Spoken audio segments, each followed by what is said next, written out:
La Universidad Nacional y la Escuela de Planificación y Promoción Social les ofrecen la más cordial bienvenida a las actividades de la semana del 40 aniversario de nuestra escuela. El día de hoy nos acompañan el señor Pavel Muñoz, secretario de Planificación y Desarrollo de Ecuador, el señor Richard Maradiegue Ontaneda, director de la Escuela de Planificación y Promoción Social, el señor Miguel Céspedes Araya, subdirector de la Escuela de Planificación y Promoción Social, la representante estudiantil Ana Laura Román. Seguidamente vamos a ver un video que nos trae el señor Pavel Muñoz.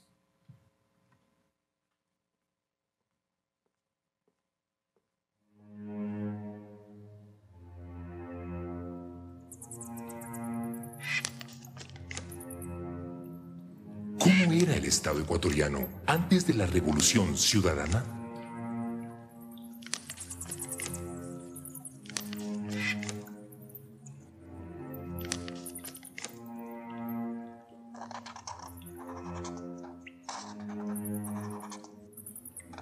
Era un no Estado. El Estado necesitaba una transformación radical para recuperar lo que es de todos y todas. Una verdadera revolución. Los logros no podrían mostrarse sin una recuperación de nuestras instituciones públicas. Hemos recuperado la autoridad pública y con ella la capacidad de planificar, regular, controlar y redistribuir los recursos públicos para todos los ecuatorianos. Contamos con una constitución y nuevas leyes que reestructuran el Estado y, a través de un gobierno decidido, hemos aumentado la inversión y administrado los recursos de manera transparente y eficiente para garantizar los derechos de la ciudadanía. Hemos logrado que las entidades públicas trabajen más coordinadas por el mismo objetivo nacional, el buen vivir. Se ha liberado al Estado del secuestro de grupos de intereses y de presión. Hemos recuperado la autonomía del Estado y las decisiones de gobierno velan por el interés colectivo y no particular. Los sectores estratégicos ya no están en manos privadas. Estamos poniendo fin al descalabro de los servicios públicos. Pusimos la inversión pública al servicio del desarrollo nacional. La prioridad ya no es el pago de la deuda externa. Hemos consolidado la inversión más importante de la historia en educación, salud, energía, vialidad y sectores estratégicos. Buscamos la equidad territorial. El Estado ahora es más amigable con la ciudadanía y más cercano a los territorios. Entendemos al Estado como un todo, integrado por los niveles de gobierno, central, provincial, cantonal y parroquial. Es nuestro deber que todos los ecuatorianos, en cualquier parte del país, gocen de servicios de calidad. Y lo estamos logrando. Hemos emprendido un proceso de redistribución del poder y de los recursos a los territorios. La reorganización territorial del Estado es uno de los grandes legados de la Revolución Ciudadana. La nueva institucionalidad pública ya muestra sus resultados en salud, educación e inclusión social. La pobreza y la desigualdad han disminuido. Más niños, niñas y jóvenes asisten a escuelas y colegios. Hemos liderado una verdadera revolución institucional para consolidar el Estado ecuatoriano y trabajar de manera más eficiente y organizada en beneficio de la ciudadanía. El Registro Civil, Ministerio de Relaciones Laborales, Correos del Ecuador, las empresas públicas y muchas otras entidades se han transformado profundamente para brindar un servicio más eficiente. Nos hemos enfrentado a grupos poderosos, a verdaderas mafias que han intentado defender sus intereses particulares y conservar sus privilegios a costa de los intereses de todos y todas. Esto no ha sido una tarea fácil. Hemos visto muchos logros, pero aún nos esperan grandes retos.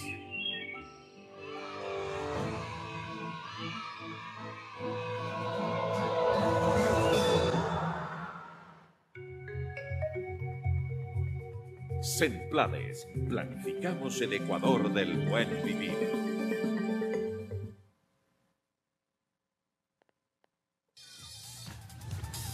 La dinámica de la sociedad actual exige que la ciudadanía cuente con información precisa.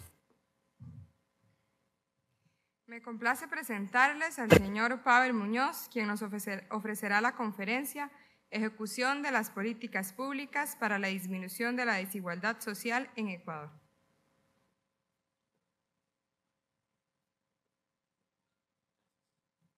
Gracias, un gusto, buenas tardes otra vez con todos y con todas. Estimado Richard, director de la escuela, estimadas compañeras representantes estudiantiles. voy a hacer una pequeña modificación, le habíamos comentado con Richard respecto al motivo de la charla para hacer una continuación de la que pudimos tener el día de ayer, agradeciendo su paciencia y la posibilidad de que podamos seguir conversando sobre la experiencia ecuatoriana.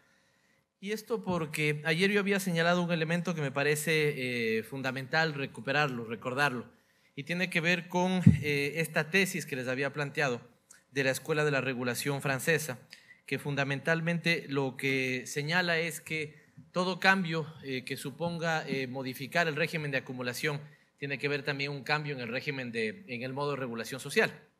Esto lo veíamos ayer, recuerden, para las personas que estuvieron aquí, las que no estuvieron, les voy a también poner en antecedentes en unos breves 3 o 5 minutos de lo que fue materia central de la conversación que tuvimos el día de ayer.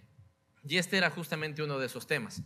Lo que señalábamos es que para entender el proceso de planificación en el Ecuador y para entender el aporte que ha tenido la planificación en la transformación del Estado ecuatoriano y la sociedad ecuatoriana, recuperaba entonces yo esta idea, esta teoría de la Escuela de la Regulación Francesa, que es de tradición neomarxista, y entonces explicaba esto, que nosotros consideramos que lo que se ponía en juego en el Ecuador del año 2006, cuando nosotros éramos un proyecto en elecciones, nosotros ganamos para empezar a gobernar en el año 2007, decía entonces que cuando éramos un proyecto político que buscaba la transformación del país, decíamos que lo que había que cambiar es el régimen de acumulación en el Ecuador.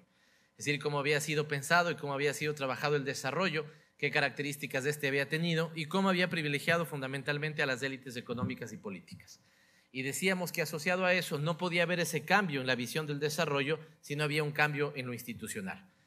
Eso entonces me lleva, con Richard lo conversábamos hace un momento, a dividir en dos la charla de hoy, ¿no es cierto? Una parte fundamentalmente enfocada a los cambios institucionales, porque ayer vimos fundamentalmente el enfoque programático, pero me parece que para tener una visión completa, mirar los cambios institucionales y hacia el final rápidamente hablar de estos dos retos, uno que ya se señalaba aquí, el tema de la erradicación de la pobreza, junto con otro al que me referiré muy brevemente, que tiene que ver con la transformación productiva del país. Ese es el sentido entonces de la charla, mirar cómo recibimos el Estado y cómo este ha sido transformado. Y para las personas que seguramente varias no pudieron estar en la charla que teníamos ayer sobre el caso ecuatoriano, decirles que ayer señalamos algunas ideas centrales. La primera tiene que ver con la idea de recuperar la planificación, decirles que lo que habíamos notado es que nosotros teníamos que hacer una cosa evidente en el año 2007 cuando asumimos el gobierno, y era recuperar la planificación que había sido perdida en la época neoliberal. El neoliberalismo había planteado dos cosas, que el Estado no tiene que intervenir, que debíamos ir a la tesis de lo que ellos llamaban el Estado mínimo, de dejar hacer y dejar pasar, y que por el otro lado debíamos dejar que el mercado sea un asignador de los recursos. Primera idea que señalamos ayer, que era importantísimo la recuperación de la autoridad pública, y recuperación de la autoridad pública suponía también la recuperación de planificar, de hacer regulación, de hacer control, de hacer rectoría de la política pública. Lo segundo que señalamos es que sobre esa base teníamos unos logros sociales y que estos logros sociales partían de la idea de disputar y cambiar las relaciones de poder. Básicamente es lo que ustedes pueden ver en este video, ¿no? Lo nuestro fue modificar esas relaciones que habían hecho que los que gobiernen el país sean los sectores financieros, los sectores bancarios, los medios de comunicación.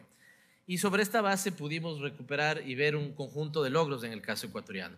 Un crecimiento económico mayor que el promedio latinoamericano, un desempleo más bajo que el promedio también latinoamericano, la generación de una inversión pública muy importante. En el Ecuador invertimos el 15% del Producto Interno Bruto, y esto significan escuelas, colegios, centros de salud, un conjunto de, digamos, servicios sociales para beneficio de la ciudadanía. Y cerrábamos, digamos, porque ahí tenemos varios elementos, vimos algo de lo que hemos hecho sobre la transformación o la revolución del sector educativo, vimos el tema de la incidencia de las políticas sobre grupos prioritarios como las personas con discapacidad y algunos otros más.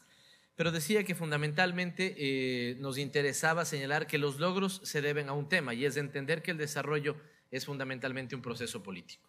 Y cerrábamos con unos retos y unos desafíos. El desafío, por ejemplo, de una mayor planificación territorial, el desafío de recuperar una agenda reguladora, lo que nosotros llamamos la capacidad de regulación y de control a través de una agenda de regulación, el desarrollo de una planificación prospectiva, tal vez al final también me refiera brevemente a esta, unión que debe haber entre territorio y prospección en el ámbito de la planificación. Y finalmente un tema de cómo consideramos nosotros que el reto que tenemos no es un reto solamente del Ecuador, sino que es un reto regional, es un reto de los países de América Latina, y cómo creíamos que la integración regional no solamente es una necesidad, sino que es un imperativo político de nuestros países. Siendo así, entonces, lo que quisiera es que hoy completemos esta mirada programática con tener una idea del caos institucional que recibimos nosotros en el Ecuador y cómo lo fuimos modificando. Solamente sobre esa base vamos a poder entender entonces cómo estamos hoy enfrentando estos dos retos fundamentales de la transformación económica y productiva y la erradicación de pobreza. Estos son algunos elementos que ustedes yo no me voy a referir en lo que ya hayamos topado ayer, porque seguramente hay gente que ya estuvo en esa presentación y no quiero cansarles con eso. Pero sí decirles que nosotros cuando recibimos del Estado en el 2007 notamos estas características. Cada quien podrá leer las que quiera y quedarse con alguna de ellas en mayor o menor medida. La primera hace referencia a lo ya dicho. Era un Estado que no tenía autoridad pública ni funciones públicas. Lo segundo, que sí no lo señalamos ayer y que me parece que es importante, es que nosotros encontramos y más adelante van a ver el organigrama que teníamos en el año 2006, encontramos la creación arbitraria y coyuntural de entidades paraministeriales y autónomas. Les señalaba yo un ejemplo en el caso. Y es como en el caso ecuatoriano, que seguramente, o si es algo parecido al costarricense, creo que no será una casualidad, es como mucha de la política social hecha en el Ecuador estaba financiada por proyectos del Banco Mundial, del BID, hubo en los años 90 una suerte de ONGización de la política social. Ayer las compañeras de la Asociación Escuela, de los representantes estudiantiles, me comentaban que aquí tienen una materia que se llama Estado y Políticas Públicas. Bueno, yo en la Universidad Católica de Quito daba esa materia, Estado y Políticas Públicas. Y esa materia la daba en la carrera de Sociología, en la que se llama la carrera de Sociología del Desarrollo. Pero esta materia era para mí la continuidad de una que se llamaba Sociología del Desarrollo, ¿no? Entonces yo daba dos materias, no me acuerdo en qué semestres, el uno creo que era en cuarto o quinto y el otro era como en séptimo, y la una, insisto, se llamaba Sociología del Desarrollo y la otra se llamaba Estado y Políticas Públicas, 2 semestres más adelante, ¿no?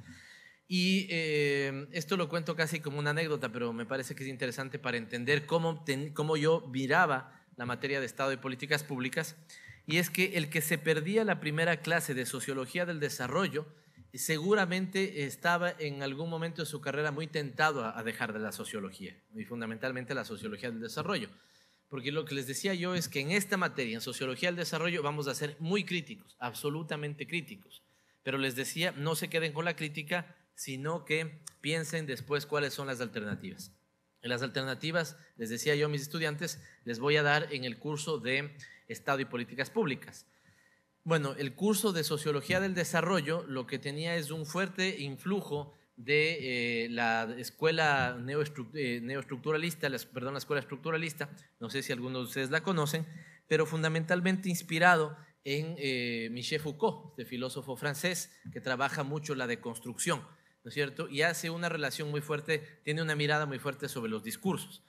Entonces, lo que yo sostenía en esa materia es que el discurso del desarrollo era una absoluta falacia y que el discurso del desarrollo era lo más parecido también al discurso de la democracia, porque ambos discursos tienen la capacidad de poner un conjunto de cosas en el tapete y al mismo tiempo comerse literalmente esas cosas.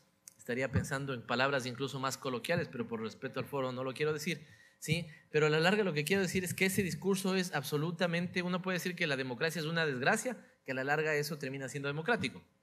Y en el caso del desarrollo, si uno mira lo que ha pasado con el desarrollo de los años 70, 80, 90, uno ve cómo, por ejemplo, lo que fue en su momento la crítica al desarrollo, porque decía el desarrollo no puede ser solo construcción de infraestructura, hay que fijarse en el desarrollo de los más pobres entre los pobres. Este era un discurso de Robert McNamara, presidente del Banco Mundial hacia los años 70, ¿no es cierto? Eso terminaba siendo refuncionalizado y esto después se llamó Desarrollo Rural Integral, el famoso DRI, que no sé si se habrá implementado en Costa Rica, pero sí se lo hizo en Ecuador. Estoy seguro que en Costa Rica también. ¿ya? Entonces, de esta época del año 75 con los proyectos de desarrollo rural integral. Después, ¿qué se dijo? Después se dijo que era importantísimo la participación, ¿sí? Y uno cogía de repente el discurso, el informe del Banco Mundial y la participación estaba incorporada como una temática dentro del desarrollo. Después, el maravilloso movimiento feminista de las mujeres en los años 70, ¿no es cierto? Un movimiento político que surge de manera política, termina siendo refuncionalizado en el mundo de las ONGs. Hay ONGs que trabajan sobre el ámbito de las mujeres, diciendo que lo que hay que hacer es microempresas para mujeres porque esa es la salida, ¿no es cierto?, al desarrollo. Entonces, lo que quiero decir es que no importa la crítica, el desarrollo tenía esta capacidad de esa crítica convertirla en la nueva propuesta de desarrollo, ¿sí? Y desde Foucault lo que yo planteaba es que entonces los discursos del desarrollo, y si no, si ustedes quieren, métanse y vean, no sé, pues el informe del Banco Mundial del año 2003, 2004, 2005 o del 99, no importa el año, sí, todos tienen una característica. Pensando en términos filosóficos estoy ahora, sí, y todos son construidos mediante lo que Foucault llama una sociedad del discurso, ¿ya? Es decir, expertos absolutamente técnicos, impolutos, conocen todo, saben todo y construyen la visión del desarrollo que habría que tener. Ustedes deben conocer seguramente el énfasis del discurso de desarrollo humano del Programa de Naciones Unidas para el Desarrollo del año 1990. Ese discurso, ese informe, crea el planteamiento del desarrollo humano y crea el famoso IDH, el Índice de Desarrollo Humano con el cual se miden a nuestros países. Quien estaba en la construcción de este discurso, en la sociedad del discurso, era Amartya Sen, famoso premio Nobel de Economía posteriormente, porque planteaba este tema justamente del desarrollo humano, es decir, de trabajar en capacidades y en oportunidades para, digamos, igualdad de capacidades y oportunidades para alcanzar el desarrollo. Entonces, esta sociedad del discurso, cuando es transformada en el informe del PNUD del año 90, en cambio, ya no es la figura de la sociedad del discurso, sino que es la figura del dogma y el ritual, ¿sí? Eso se distribuye para que todo el mundo pueda interiorizar ese discurso. Pero lo más interesante de eso es que los principales demandantes de ese discurso, en el caso ecuatoriano, son las propias o eran las propias comunidades indígenas, ¿no es cierto?, ya que demandaban ese discurso. Entonces, mi planteamiento es que el discurso era tan potente, y por eso esta entrada Foucaultiana para criticar el discurso, porque ese mismo discurso terminaba juntando a los expertos del Banco Mundial con los líderes comunitarios de las comunidades indígenas, porque el uno ofertaba desarrollo rural integral, me invento, y el otro demandaba desarrollo rural integral. Esta es la crítica suave. Hay algunos otros autores como James Ferguson que sobre esa misma crítica dice, claro, eso se da porque el desarrollo no es sino un aparato que le interesa mover capitales de un lado al otro, ¿no? James Ferguson es más fuerte todavía. Él tiene un texto que se llama The Antipolitic Machines, que dice la máquina antipolítica, una suerte como del rey Midas al revés, ¿no? Dice, no importa lo que toque el discurso de desarrollo, eso lo va a despolitizar, ¿ya? Entonces, el discurso del desarrollo, dice Ferguson, es despolitizante. Y ahí el mejor ejemplo sería las reivindicaciones feministas de los años 70, convertidas en consigna ONG de los años 90, ¿sí? Y así señalan algunos otros. Otros señalan el desarrollo como un cáncer, el desarrollo como, digamos, un montón de críticas marcadas al desarrollo fundamentalmente en los años 90. Algunos de ellos apuntan entonces, y este por ejemplo es un peruano que se llama Alberto Paniagua, él dice que el desarrollo entonces se parceló, que todo lo social terminó parcelado, dividido en pequeñas parcelas, y estas parcelas terminaron siendo atendidas por ofertas que venían de las ONGs. Yo terminaba entonces ese curso, el de Sociología del Desarrollo, que era una crítica del desarrollo, con un libro de un indio, teórico de la India, que se llama Edward Said. Y lo que decía era un textito chiquitito, que lo pueden encontrar seguramente, ojalá esté en el internet, era un texto muy pequeño, de una revista española que se llamaba Zona Abierta, que decía el fracaso de las ONGs y la necesidad de volver al Estado, ¿sí? Entonces, no sé si es claro lo que quiero decir.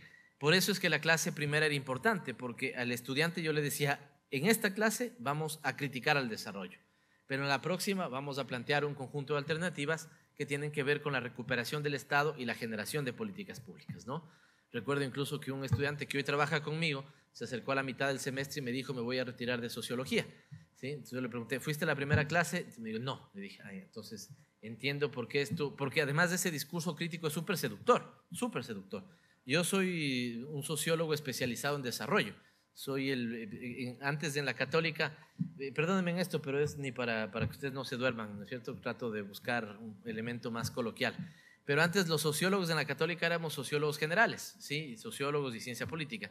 Y yo fui el primer experimento de la Escuela de Sociología que hubo con especializaciones. Y teníamos una especialización en Sociología del Desarrollo, en Ciencia Política y Relaciones Internacionales. Les contaba esto porque entonces, siendo yo también un sociólogo del desarrollo, era muy fascinante, muy seductora la crítica generada por estos autores, por Foucault, por Laclau, si uno quiere seguir, digamos, de una tradición también neogramsciana, y entonces generábamos esta crítica. Pero evidentemente a mí no me interesaba solamente la crítica, sino que lo que yo consideraba, y esto tiene que haber sido el año 2004-2005, lo que yo consideraba es que frente a ese desarrollo parcelado, conquistado por las ONGs, sin una presencia fuerte del Estado, había que suplirlo con la recuperación del Estado y la generación de política pública. Para cerrar la anécdota, entenderán lo que sentí cuando el gobierno ya entrante, el presidente Correa, me llamó y me dijo si me interesaba encargarme de una subsecretaría que se llamaba Reforma Democrática del Estado, ¿no? Entonces eso para mí era como haberme ganado la lotería en términos técnicos y de posibilidad de trabajo. No sé si hoy agradecería de la misma forma con todo el trajín que hay de por medio, pero para mí evidentemente era hablar de eso y que me inviten a trabajar eso en un gobierno que me parecía iba a generar transformaciones para el país, había sido una cosa muy interesante. Entonces, esto es lo que, si quieren, es un poco incluso la mirada que yo tengo de esa llegada al gobierno y ver qué había pasado con ese Estado. ¿Por qué el Estado se había descalabrado, el Estado ecuatoriano? Entonces, ya les dije esta creación arbitraria, una corporativización de la institucionalidad pública, también súper interesante, digamos, en el caso del Ecuador. La Constitución del año 98, que yo les decía es la penúltima que teníamos en el Ecuador, tenía una cosa fundamental, prohibía que el sujeto regulado sea parte del cuerpo regulador. Es decir, las regulaciones generalmente se emiten en un cuerpo colegiado, donde hay la participación de varios, pero lo que no podía darse es que por ejemplo, el representante de las cámaras de la industria telefónica sea parte del Consejo Nacional de Telecomunicaciones, porque esto era, digamos, atentatorio, había un claro conflicto de interés. De todas maneras, eso sucedía. Y cuando nosotros exploramos esto sucedía en muchas partes del Estado ecuatoriano. Es decir, los sujetos sobre los que ustedes van a regular eran miembros de los espacios de regulación, ¿ya? Lo cual, evidentemente, primero, toda la discusión, hoy incluso tenemos uno que por ley todavía no lo hemos podido cambiar, ya estamos presentando esa ley, pero claro, es impresionante, pues uno termina de decir lo que está pensando hacer con la telefonía celular y en media hora los medios de comunicación están sacando periodicazos, como le decimos nosotros, de lo que queremos hacer. Porque si ahí está el representante de las cámaras, lo mínimo que puede pasar es que la información se filtre hacia el sector privado. Regímenes excepcionales y autárquicos, ¿sí? El ejemplo del Banco Central o de las superintendencias. El Banco Central era una institución que había sido consagrada como entidad autónoma, ¿ya? Y que no tenía ninguna relación con el ejercicio gubernamental, cosa que era, digamos, completamente, que nosotros creemos que es completamente antitécnica y la hemos revertido. Leyes en beneficio de los grupos de poder, piensen en la que ustedes quieran, y detrás muchas veces había la generación de un grupo beneficiado con esto. Una descentralización. He tenido hoy en la mañana un par de reuniones, ayer con gente de Mideplan. He notado que el tema y aquí también Richard me lo comentaba, los estudiantes también, el tema territorial como que tiene alguna importancia, ¿no? Como que les llama la atención. Y creo que hacen bien porque hay que ponerle atención al tema de la descentralización. Nosotros lo que teníamos aquí es una descentralización, primero sin principios, una descentralización a la carta y a la brava. Esto significaba, los que conocen el Ecuador podrán entenderlo mejor, pero el Ecuador es un país que tiene 3 regiones naturales claramente diferenciadas: la costa, la sierra y la Amazonía. Y hay una fuerte disputa entre las élites económicas y políticas de la costa, representadas en Guayaquil, ¿cierto? Y la sierra, representadas en Quito, la capital.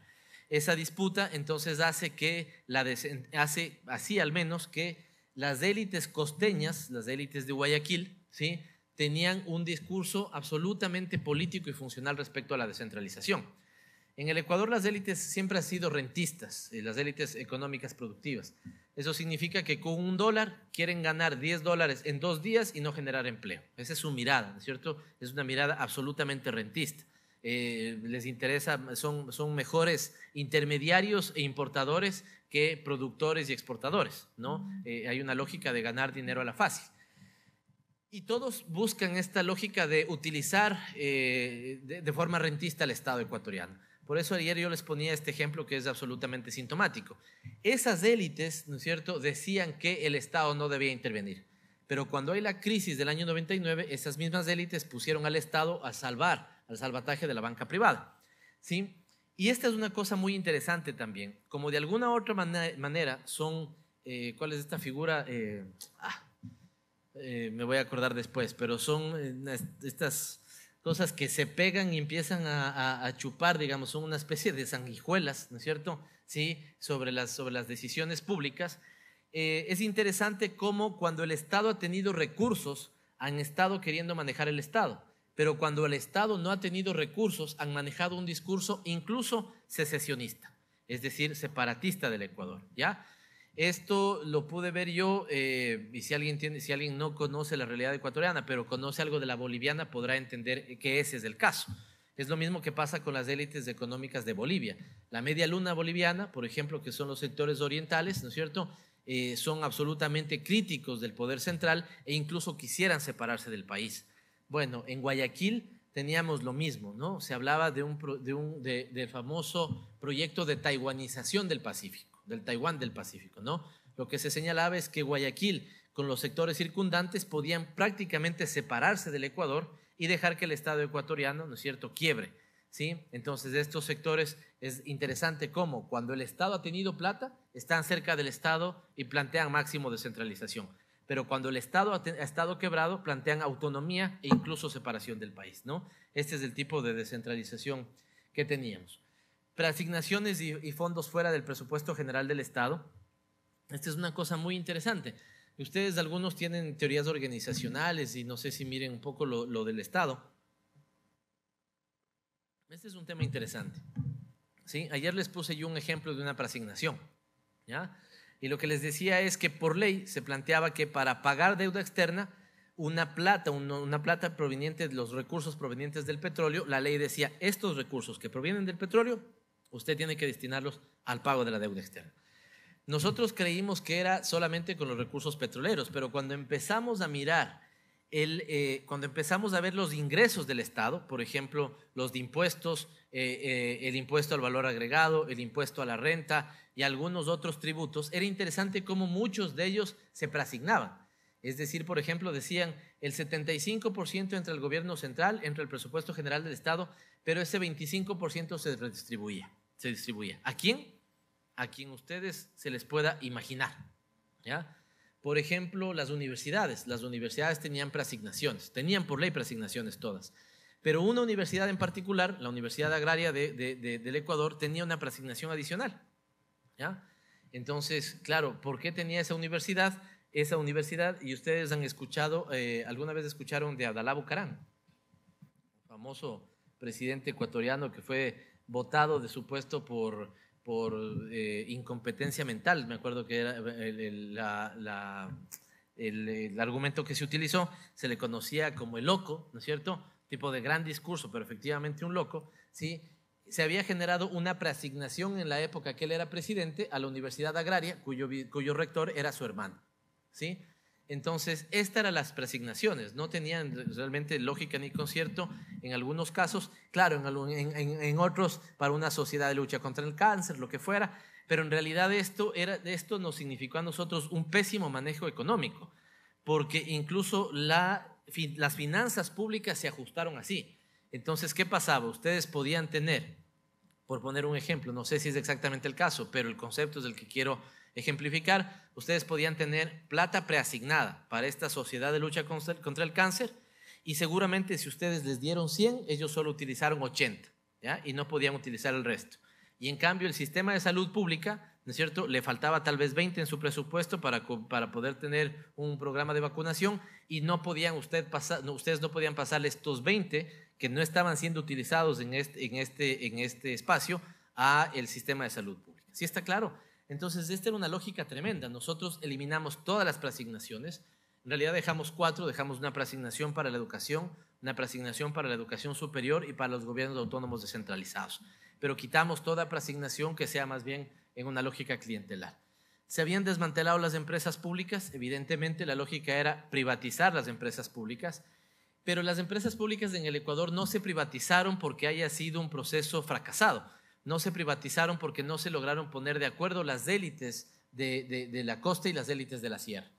Recuerdo que cuando se iba a privatizar el sector de la telefonía, a 5 minutos de que se abran los sobres para que se pueda ver el proceso licitatorio y qué empresas internacionales compraban la telefonía ecuatoriana, recuerdo que cuenta la historia política, digamos, que llamó León Febres Cordero, un anterior vicepresidente del Ecuador, que fue alcalde por mucho tiempo en Guayaquil, y les dijo no nos hemos puesto de acuerdo en cómo repartir el pastel con las élites serranas y simplemente desmontaron ahí el proceso de privatización. Es decir, esta era la lógica, ¿no es cierto?, esta era la lógica de operación de las élites económicas. Y lo que plantearon entonces es que como no pudieron privatizar las empresas públicas, generaron una ley.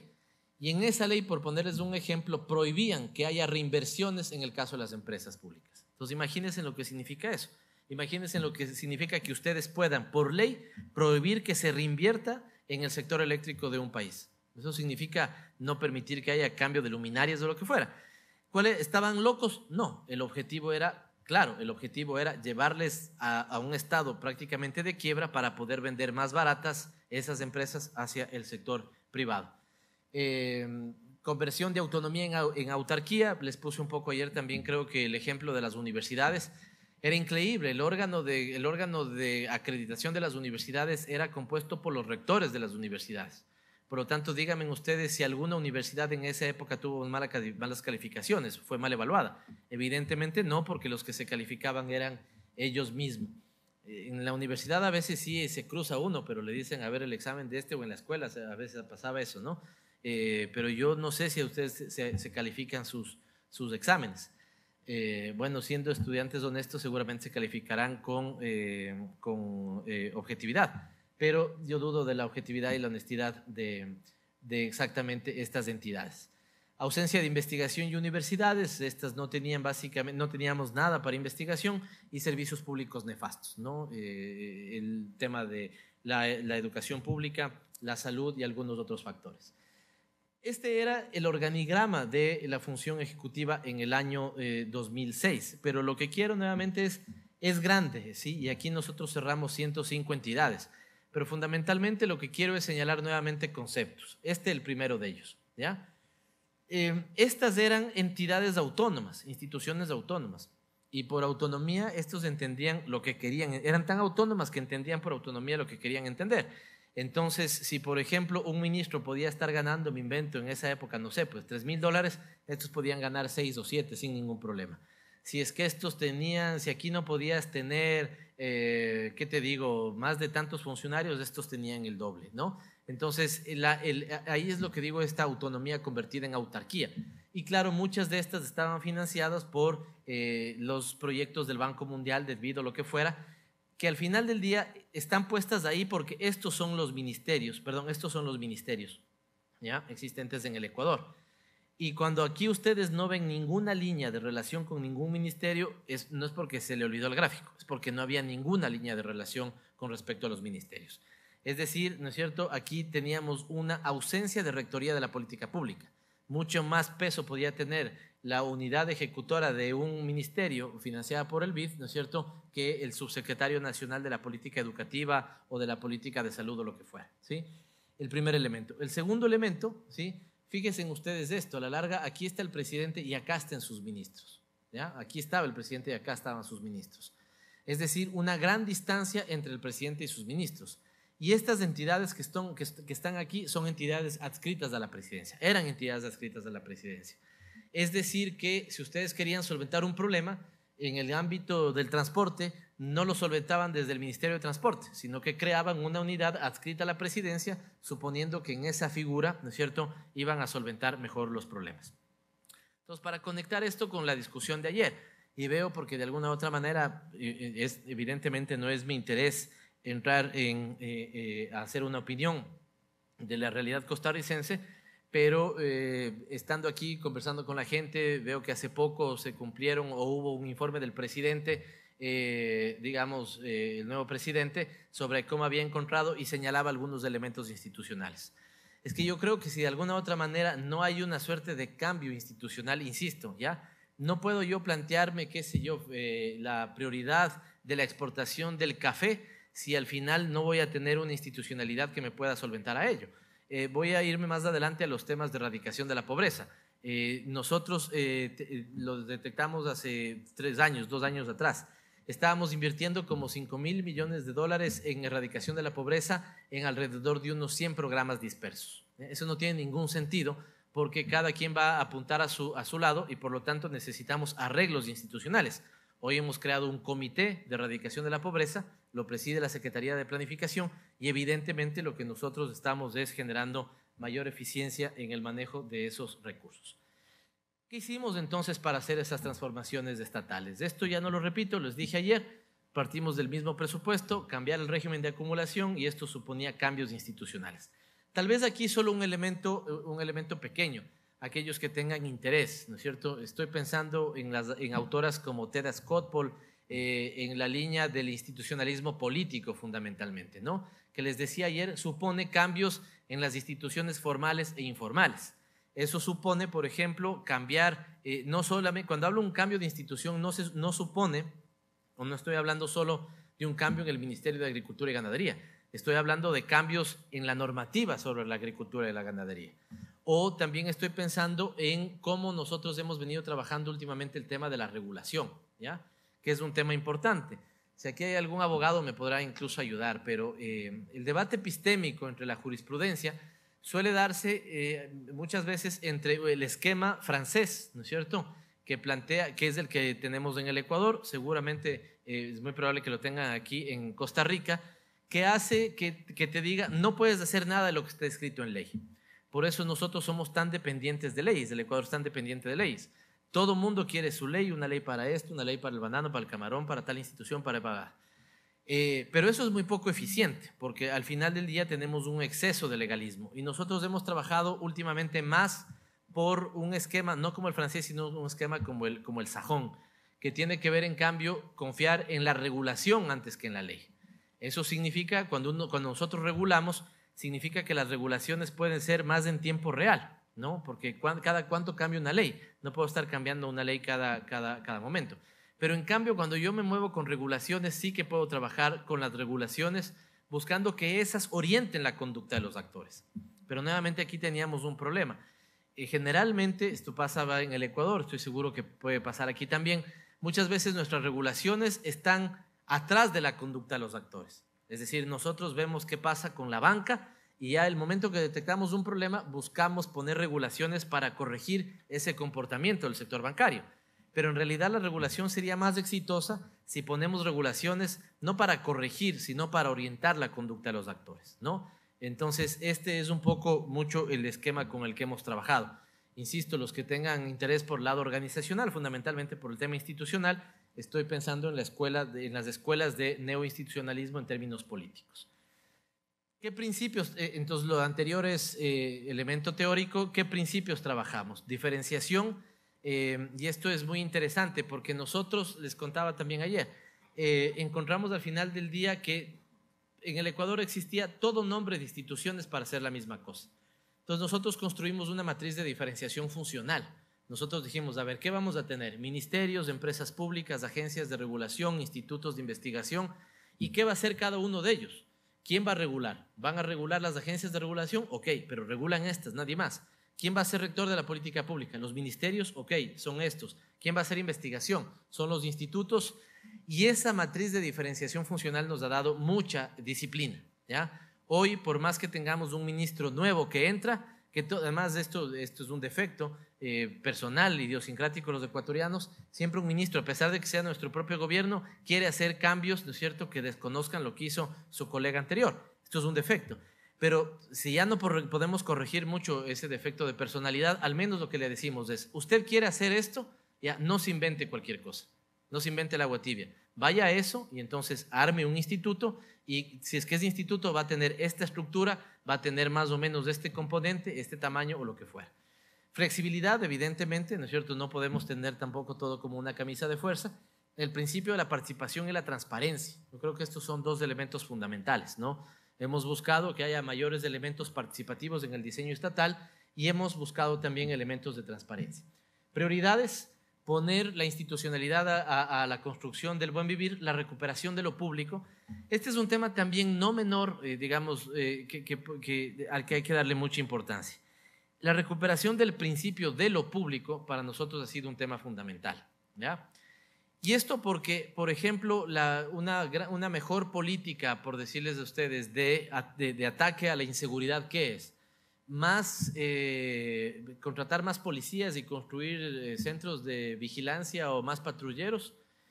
Yo dudo de que esa sea la mejor forma con la que combatimos la seguridad, ¿sí? La inseguridad. A nosotros nos ha ido bien y hay ciudades en el Ecuador a las que le va si tienen un mejor entendimiento de lo público. Y en algunos casos ciertas ciudades ecuatorianas empezaban a privatizar los espacios públicos, ¿no? Nuevamente el caso de Guayaquil. Guayaquil hizo una inversión increíble, ¿sí? Pero lo patético de esto, en el malecón se llama Malecón 2000, era una ciudad que necesitaba, digamos, ser mejorada, digamos, desde lavada la cara hasta hacer hechos cambios mucho más profundos, generaron esta gran inversión que les modificó a la ciudad, pero con una frustración. Inmediatamente pusieron cercas, ¿no es cierto?, para que la gente no pueda entrar a determinada hora al Malecón 2000. Detrás de eso hay una concepción, ¿sí?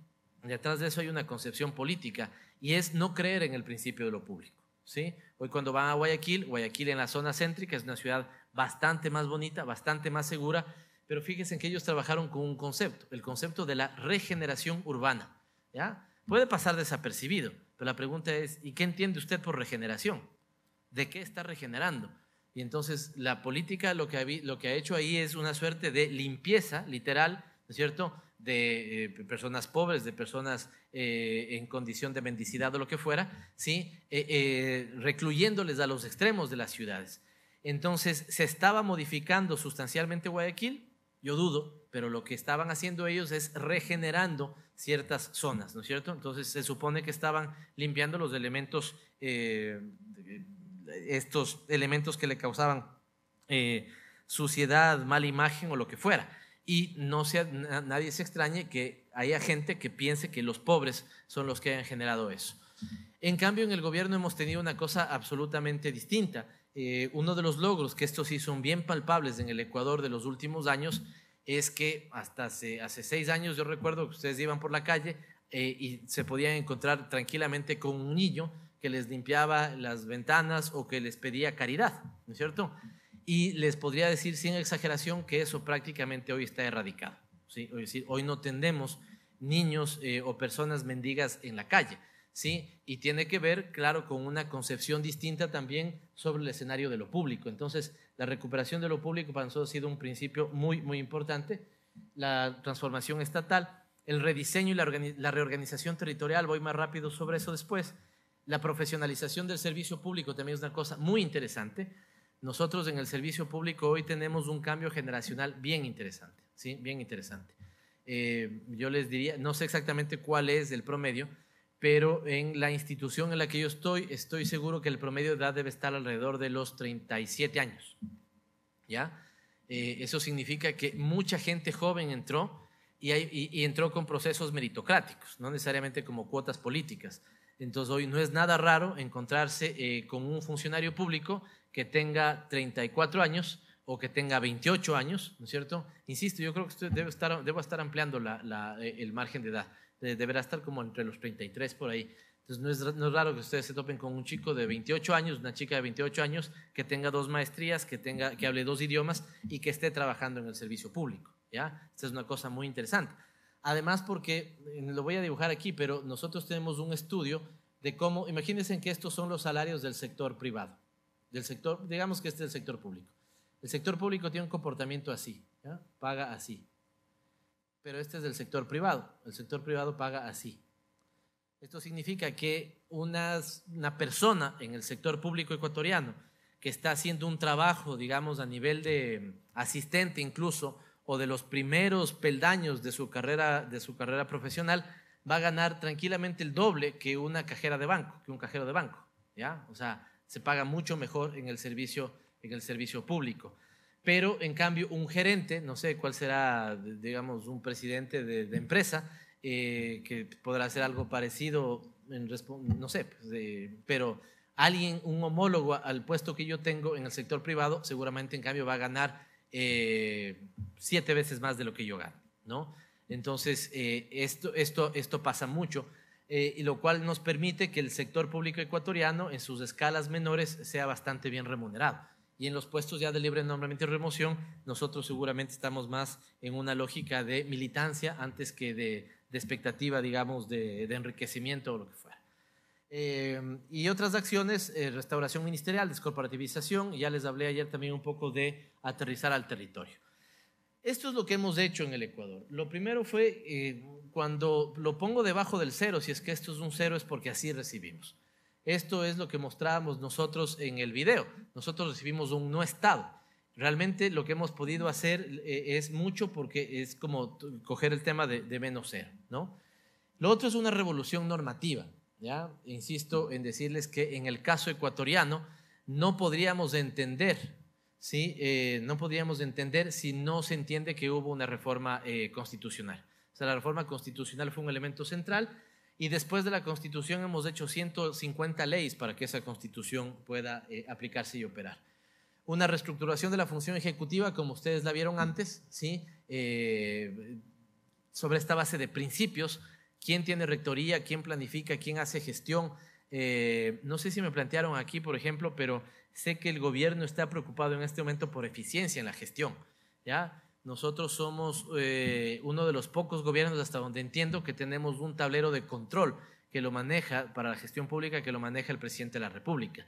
Esto significa que hay una interesante unión, todavía lo pulimos mucho, pero una interesante unión entre dos elementos, ¿no? O entre 3 elementos: planificación y presupuestación. Ya también veo que aquí hay mucho esa discusión. Si nosotros no le quitábamos la inversión pública al Ministerio de Finanzas, igual planificación seguiría siendo un cuento, ¿ya? Porque lo importante es que lo que se pueda planificar pueda verse reflejado en inversión pública. Y la otra es planificación con gestión, ¿sí? Y para nosotros eso es la Secretaría de la Administración Pública.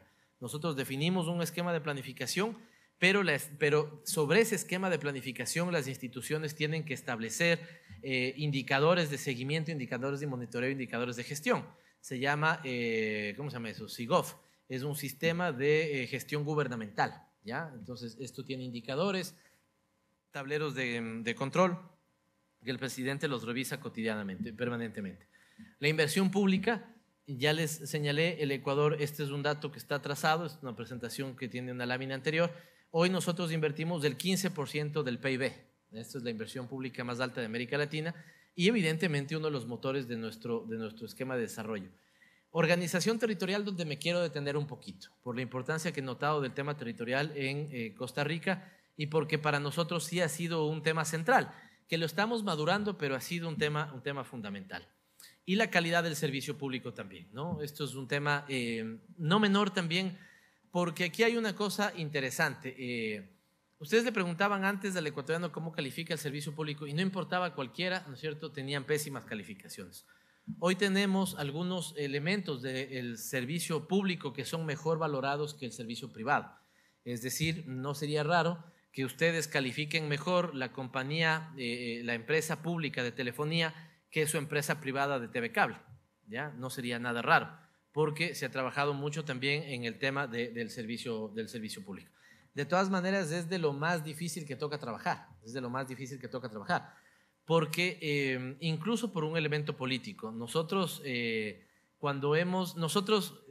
pongámoslo así, cuando hemos tenido que pelearnos con la banca, nos hemos tenido que pelear con la banca y nos hemos peleado con la banca, pero cuando hemos tenido que pelearnos con la burocracia, también nos hemos peleado con la burocracia.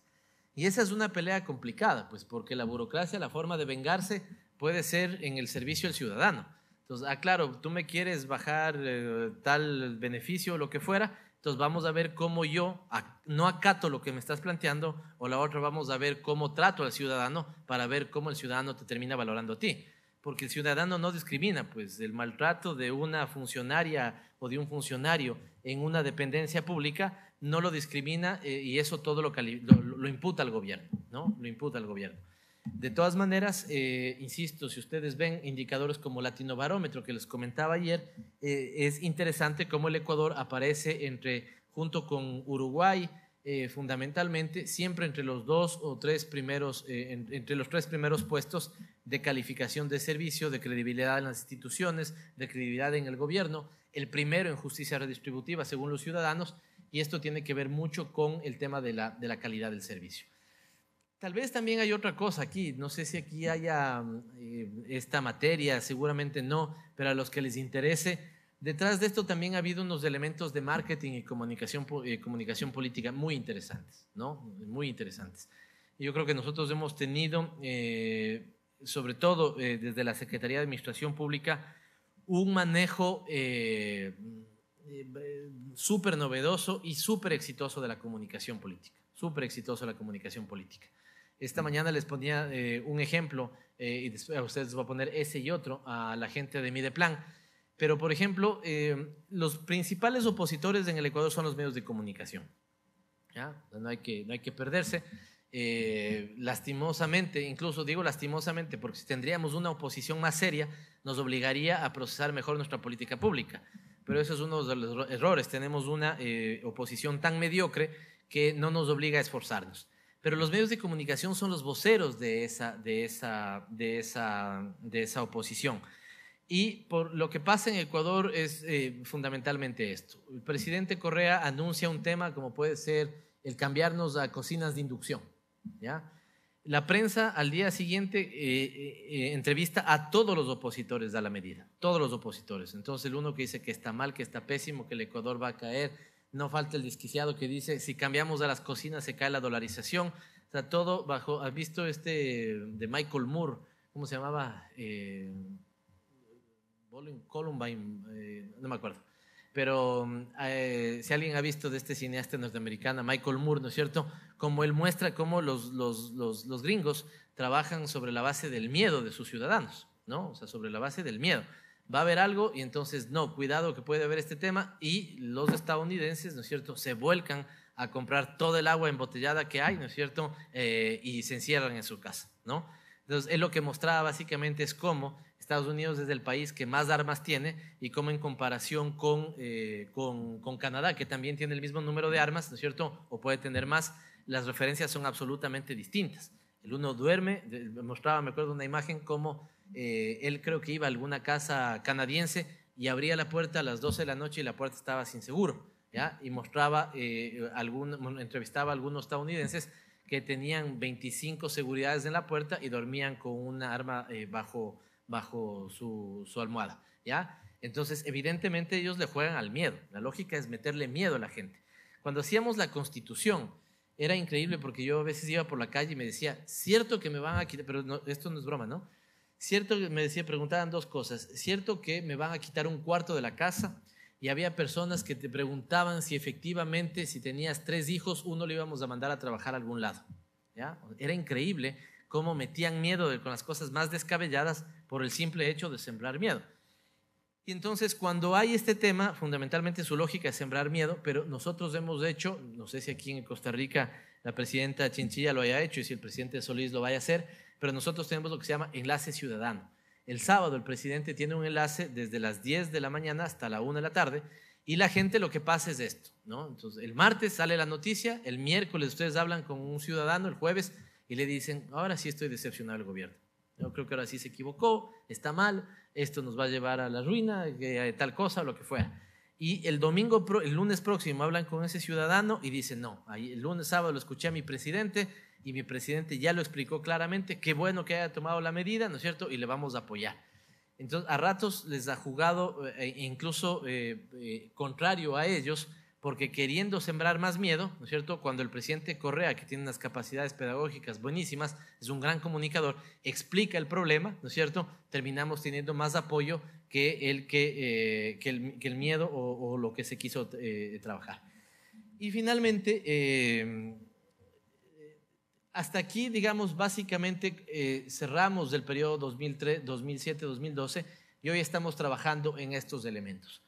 No crean, evidentemente, que todo esto podría a ratos escucharse en mi discurso como muy benévolo. Tenemos y hemos encontrado muchos problemas, pero también hay un elemento, no tenemos empacho en decir que hay cosas de esto que hay que corregir, hay otras que hay que profundizar y hay otras que hay que ampliar.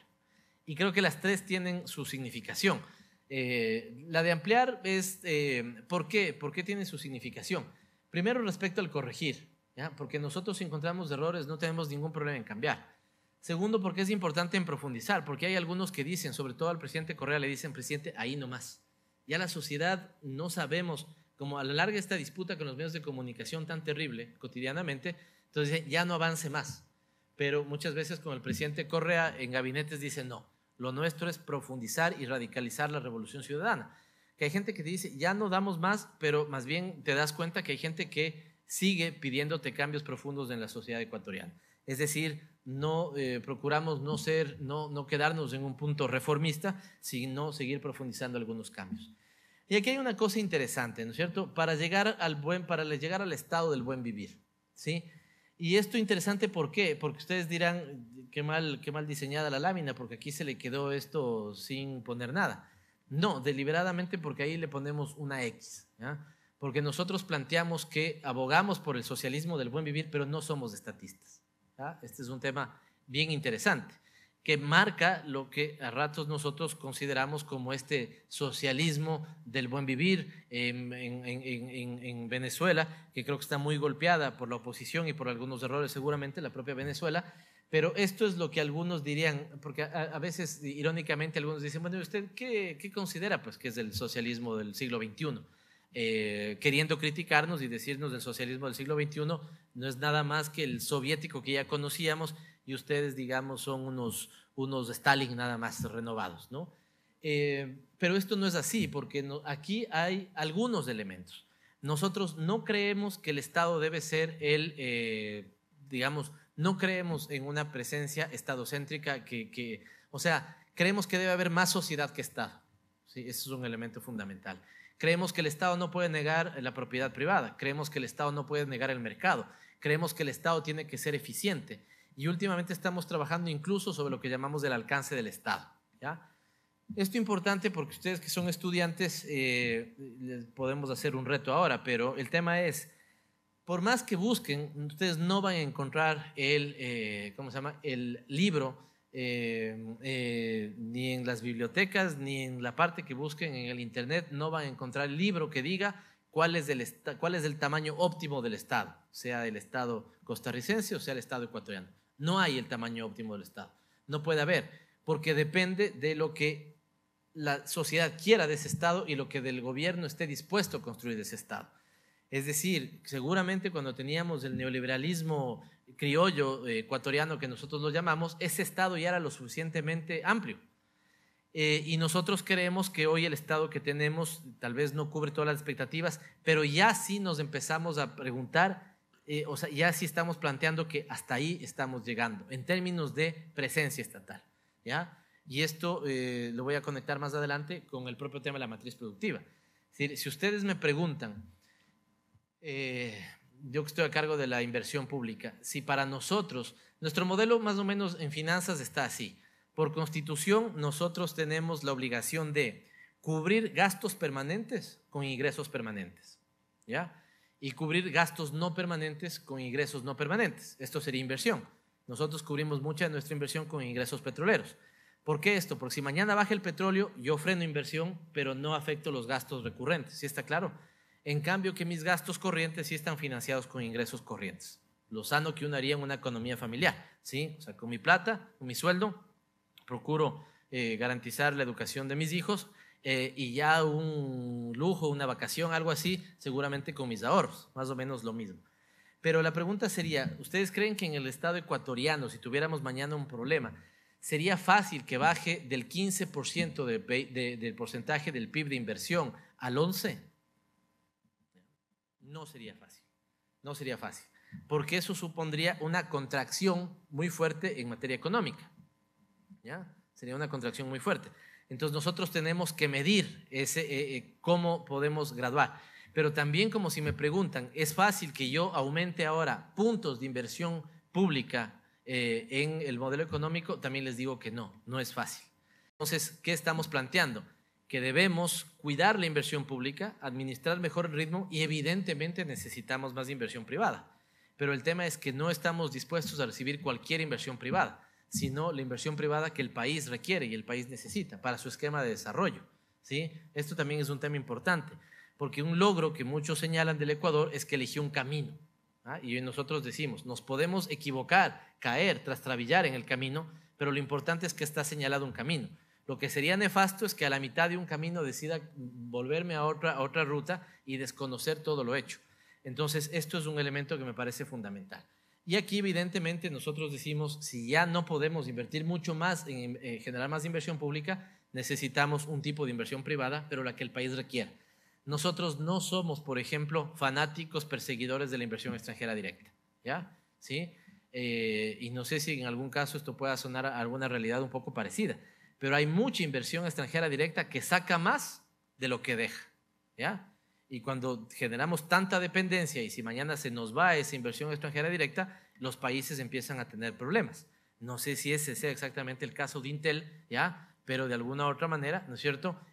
Hay mucha inversión extranjera directa que, insisto, saca más, porque dicen aquí invierto 100, pero después sacan sus regalías de afuera, después dicen que, digamos, hacen sus finanzas en paraísos fiscales y declaran 0 utilidades. Por lo tanto, ¿no es cierto? Me invirtieron 100, pero pagan de impuesto a la renta 0. Y si pagan de impuesto a la renta 0 los 3 años, ya habrán sacado toda su inversión. Todos los 100 ya será 150 y el país se ve perjudicado en eso. No sé si está claro el ejemplo, pero eso es lo que suele pasar. Esto ya vimos, sobre esa base hemos ido a esta organización. Y esto es un tema que me quedo con esta lámina y la siguiente para terminar. ¿Sí? Les decía yo que en términos institucionales lo territorial ha sido bien importante, bien importante. Y aquí me da la sensación que, al menos las reuniones oficiales, las dos que he tenido, no, o sea, siento que es un tema donde hay interés, pero donde seguramente hay todavía mucho por construir un modelo. No sé si todos tenemos claro qué es desconcentración y qué es descentralización. ¿Alguien se anima? ¿Alguno? Sí, ¿te animas, Ana Laura?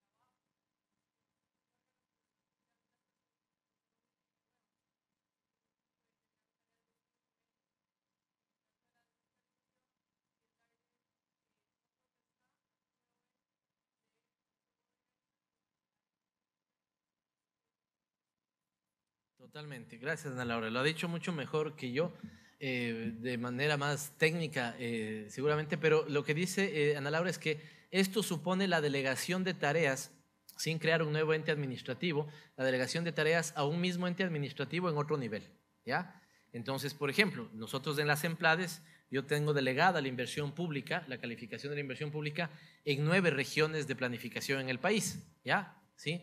Pero descentralización, y me gusta cuando hace la referencia entre delegación, una delegación administrativa y la transferencia de poder, así también lo entendemos nosotros, esto es transferir poder a los gobiernos autónomos descentralizados, en el caso ecuatoriano, es decir, en el caso costarricense sería de, no sé, pues del Ministerio de Salud a las 81 municipalidades que tienen ustedes, ¿no es cierto? Delegarles, transferirles poder de decisión, transferirles competencias, transferirles recursos. Hay países que han privilegiado la línea de la desconcentración, como el caso de Chile, o hay países que han privilegiado la línea de la descentralización, como el caso de Colombia, por ejemplo. A mí me parece que uno de los temas que para el Ecuador ha sido una cosa importante es trabajar en los dos andariveles, ¿sí? Nosotros nuestro objetivo ha sido doble. Uno, romper el bicentralismo existente en el país. El Ecuador era un país bicéfalo, ¿sí? O sea, era tan centralista Quito como tan centralista Guayaquil. Entonces, falso si un guayaquileño mañana les dice que el país es exclusivamente centralista. Es verdad, porque Quito ha concentrado muchas de las expectativas de desarrollo nacional, pero Guayaquil también. Este es un país de dos cabezas. Entonces, lo primero que nosotros buscamos atacar es ese bicentralismo. Y lo segundo, la idea de potenciar a los territorios. Y para potenciar a los territorios hemos utilizado las dos vías, la desconcentración y la descentralización. Ahora, la pregunta obvia seguramente es, bueno, pero ¿y cómo hacen? ¿Cómo articulan? Y lo que hemos hecho nosotros es tomar a todos nuestros ministerios, ¿cierto? Todos los ministerios los hemos tomado para un análisis y hemos definido 4 tipos. Hay un tipo de ministerios de competencias exclusivamente nacionales, ¿ya? Como por ejemplo la Defensa Nacional, que ustedes no tienen un ejército. Creo que eso ya les había dicho ayer, creo que es un adelanto, una madurez democrática envidiable, pero hay una tarea de defensa nacional que no es descentralizable ni desconcentrable. Las propias finanzas públicas no son descentralizables ni desconcentrables. Entonces nosotros hemos tomado a todos los ministerios y generado grupos. El primer grupo, que les digo, competencias no delegables ni transferibles. Segundo, competencias desconcentrables. Entonces nosotros tenemos ministerios como el caso de salud y educación, donde nos interesa más la desconcentración que la descentralización. ¿Y eso por qué? Porque nosotros tenemos que garantizar la misma calidad educativa desde el norte hacia el sur, es decir, con todos los niños, cosa que yo siento no pasaba antes en la época de las ONGs, porque un niño de la comunidad A que tenía acceso a la escuela pública, y esta escuela pública era unidocente, es decir, un profesor para 6 grados, ¿no es cierto?, no tenía la misma calidad educativa que el niño de la comunidad B. Y el niño de la comunidad B tenía su proyecto financiado por el Banco Mundial. Los dos ecuatorianos, pero los dos viviendo a unos metros de distancia, a 1 kilómetro de distancia, pero con profundas desigualdades del uno del otro, porque la calidad educativa que estaba recibiendo el uno era diametralmente distinta a la del otro. Entonces, desde nuestra perspectiva socialista, además, nosotros en la garantía de derechos, la salud y la educación, que son universales y gratuitos, evidentemente no nos interesa descentralizar a las municipalidades, ¿ya? No porque no creamos, digamos, no, sí, porque creemos que no lo pueden manejar, y no porque tengamos un problema con Quito o Guayaquil, las dos principales ciudades, pero ustedes tienen 81, nosotros tenemos 221 municipios, y eso significa que no todos los municipios, como seguramente pasa aquí, tienen las mismas capacidades. Es decir, San José seguramente no tiene las mismas capacidades que Alajuela, y no conozco, no me acuerdo, me acuerdo del Poás que alguna vez visité, y eso, ¿en qué municipio estará? ¿Sí? Poás, ¿en qué municipio? Seguramente no hay las mismas capacidades entre San José y Poás, ¿no? Entonces, evidentemente estamos hablando de una dispersión, de un desequilibrio institucional. Entonces, ahí nos interesa, evidentemente, desconcentración. Pero hay un tercer grupo de ministerios, en cambio, donde nos interesa descentralización. Porque el turismo, por ejemplo, qué mejor que haya capacidad de toma de decisiones en el Poás para promover su volcán, ¿no es cierto? O en la zona de Punta Arenas, o en la zona de Limón, o lo que fuera. Porque ahí, ¿no es cierto?, hay la capacidad de promoción turística, por ponerles un ejemplo. Y un cuarto grupo de ministerios de sectores estratégicos. Los temas mineros, los temas petroleros, los temas de telecomunicaciones son para nosotros estratégicos, y eso implica que ni siquiera aterrizan a decisiones en el territorio, sino que tienen un ministerio, una agencia de regulación y control y una empresa pública, ¿sí? Vuelvo a esto entonces, es que nosotros hemos utilizado ambas vías, la vía de la desconcentración y la vía de la descentralización, ¿sí? Es complejo, pero creo que nos está yendo bien. ¿Por qué es complejo? Porque hay que articular aquí, o sea, ok, yo aterrizo el territorio, ahora en el tema es, ya en el territorio, ¿cómo dialogan la desconcentración y la descentralización? ¿Cómo dialogan la entidad delegada del ministerio, ¿no es cierto?, con la entidad autónoma del municipio? ¿Sí? Y aquí hemos tenido que hacer esto, que es un tema interesante.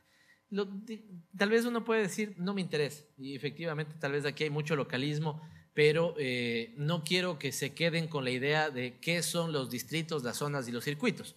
Solo quiero que se queden con la idea de que para nosotros en planificación el tema territorial ha sido muy importante.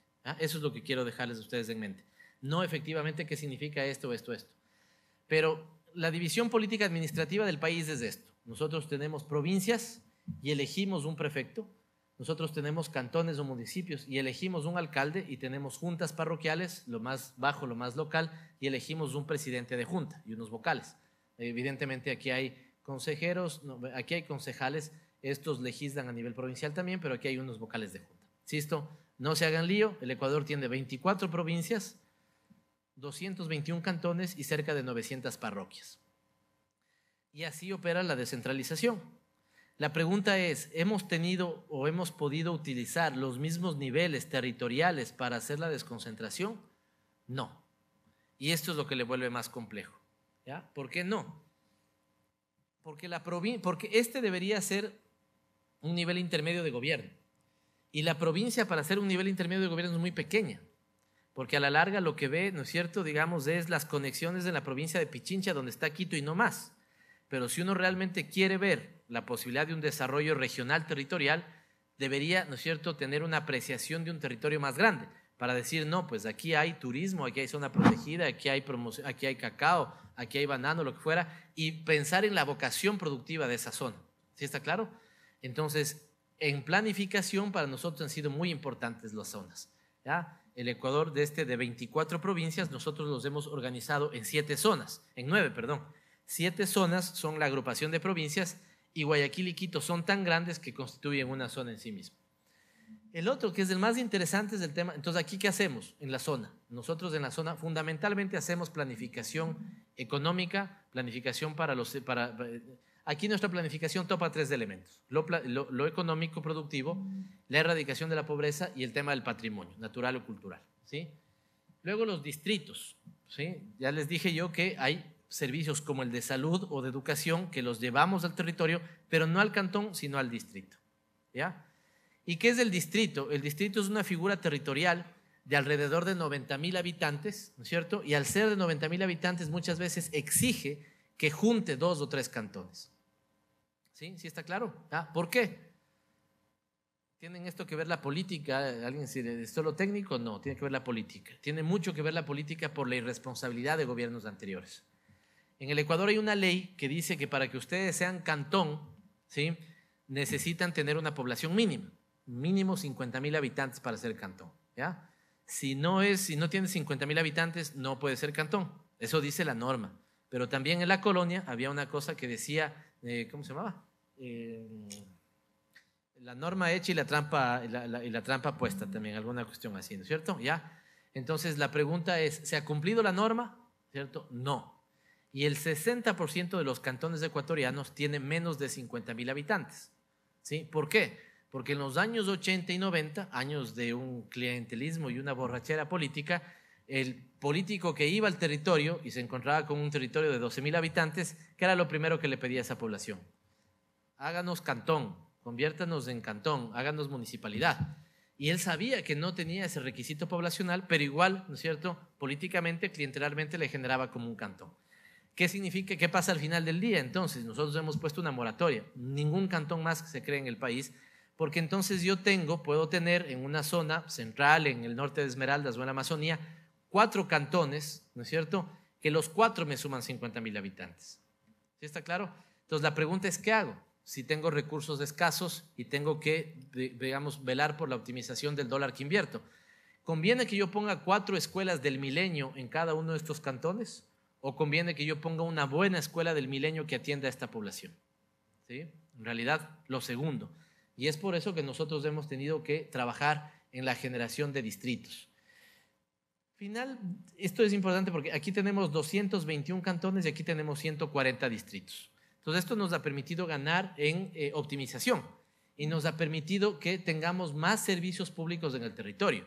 Claro, la disputa es importante porque todos tienen un nivel de localismo que quieren que la escuela esté en su casa, digamos, en su localidad. Y nosotros tenemos una cosa que se llama Centros Infantiles del Buen Vivir, que es tal vez una de nuestras prioridades ahora porque creemos que tenemos una convicción de inversión en los niños de 0 a 5 años, ¿no? Lo que ustedes no inviertan en un niño de 0 a 5 años no lo van a revertir nunca en la vida, nunca van a tener ese retorno. Y es el dólar mejor invertido. Pero ¿qué sentido tiene que yo en una comunidad pequeña tenga 3 CIBBs, 3 de estos centros de pésima calidad? cuando en realidad, porque aquí había también estos engaños sociales que señala el presidente, estos 3 centros, el uno, el otro y el otro, ¿sí?, se manejaban con lo que se llamaba madres cuidadoras, madres comunitarias. Era una madre que en su momento tuvo un hijo que en su momento tenía 4 años, hoy su hijo tenía 18, pero seguía siendo una madre comunitaria y se encargaba del cuidado de los otros niños. Cuando, por ejemplo, está claro que estos niños necesitan adecuados niveles de estimulación, necesitan un parvulario, una parvularia que esté detrás en ese proceso formativo. Insisto, no les quiero cansar, y esta es la penúltima lámina. Lo importante de esto no es que ustedes conozcan el detalle de las zonas, que es la integración de provincias, de los distritos, que es la integración de los cantones, o los circuitos, la integración de las parroquias, sino que para nosotros el territorio en planificación es fundamental. Y creemos que fue un acierto no solamente privilegiar o la descentralización o la desconcentración, sino trabajar en una generación de servicios públicos en este territorio, ya sea por líneas desconcentradas, por líneas descentralizadas con las autoridades locales o por líneas desconcentradas con delegación a los ministerios. Y finalmente, es sobre esta base que estamos, y vuelvo a un mensaje de ayer, pero me decía Richard que es importante, ¿no? Vuelvo sobre los 2 retos centrales entonces que tenemos como país, ¿no? Uno tiene que ver con transformar la matriz productiva. Ya les dije esto. Ustedes conocen el maíz y evidentemente, ¿cierto? Y hacen, ¿qué productos hacen del maíz? ¿Tienen alguno que se llame como tamal o como humita, alguna cosa así? Tamal, se hace de maíz, ya. ¿Y humitas hay aquí o no? Bueno, pero los tamales serían una buena, ¿ah? Tortillas, podría ser un buen ejemplo. Pero creo que lo más pedagógico que explica el presidente Correa, en el caso nuestro, que tenemos una cosa parecida al tamal, también tenemos tamales, y otra cosa que se llama humitas, es que nosotros no podemos seguir siendo un país que exporta choclos, es decir, maíz, para importar humitas.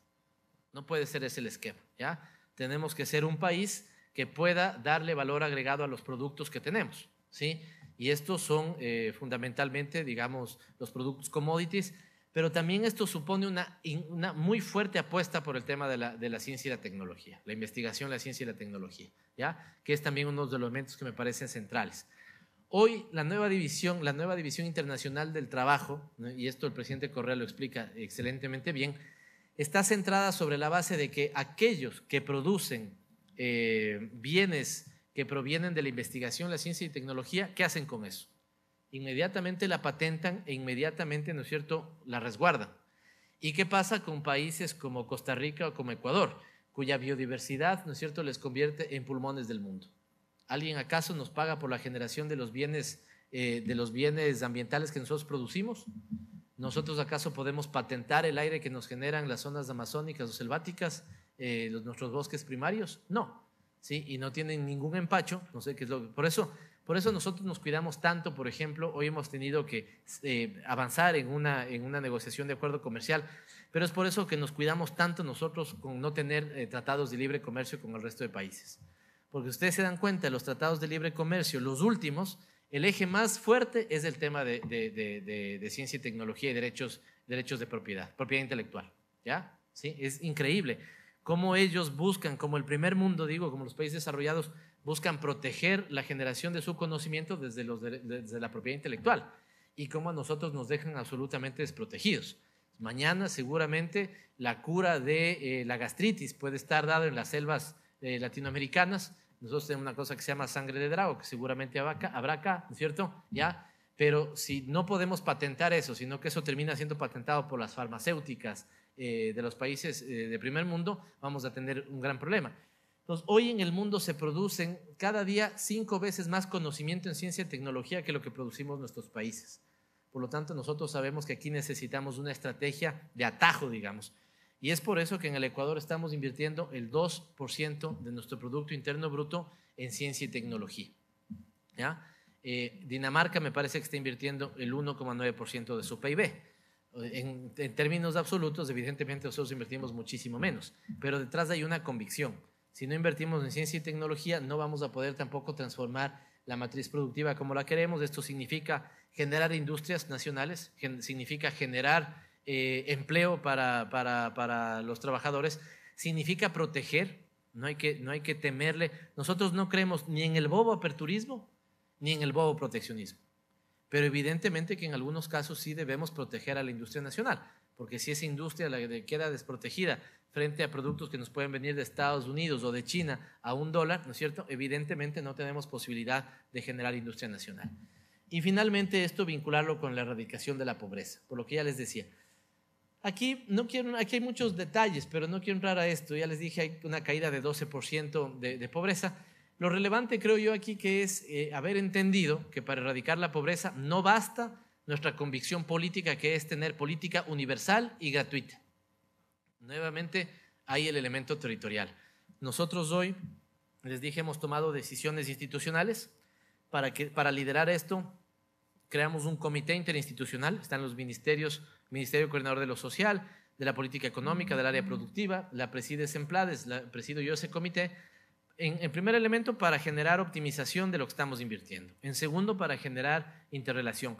Y tercero, porque a la política esta universal y de vocación universal y gratuita, debemos acompañar lo que nosotros llamamos, lo que estamos llamando, al más puro estilo McDonald's, si quieren, combos de política pública, ¿ya? Es decir, hay que generar un combo específico para una población con un tipo de pobreza y ubicada en un territorio determinado, ¿ya? Esto no significa focalizar, esto significa entender que seguramente las condiciones dadas en Punta Arenas con las condiciones en los barrios urbanos marginales de San José no son los mismos. El propósito seguramente es el mismo, erradicar la pobreza, pero las condiciones no son lo mismo, por lo tanto debe haber la flexibilidad en la política pública de, ¿no es cierto?, buscar respuestas específicas a esos sectores. Insisto, sin más, yo he tenido un placer de poder acompañarles estos 2 días, poder conversar con ustedes. Estoy bastante agradecido de que muchos hayan tenido interés en la experiencia ecuatoriana. Señalar esto, nosotros no creemos en ningún milagro, ni creemos que esto pueda ser fácilmente exportable. Esto no es de Ecuador for Export, ¿ya? Esto es simplemente cómo vemos nuestra realidad con todos los problemas, dificultades y vicisitudes que tenemos adentro. Pero sí la convicción que ya les había señalado, ¿no? El desarrollo no es un proceso técnico, es fundamentalmente un proceso político. Qué bueno que haya una carrera que tenga qué bueno que haya una universidad, una facultad que tenga esta carrera y que así lo entienda. Qué bueno que estén cumpliendo no 3 años, sino 40. Qué bueno que el fundador de la escuela les pueda acompañar, ¿no es cierto? Y tenga todavía la lucidez o haya tenido antes y hoy la lucidez para ver que la planificación es importante y insistir que estos no son retos de los países aislados. La transformación, buscar la pura vida o el buen vivir de nuestras sociedades nos compromete a todos. Muchísimas gracias.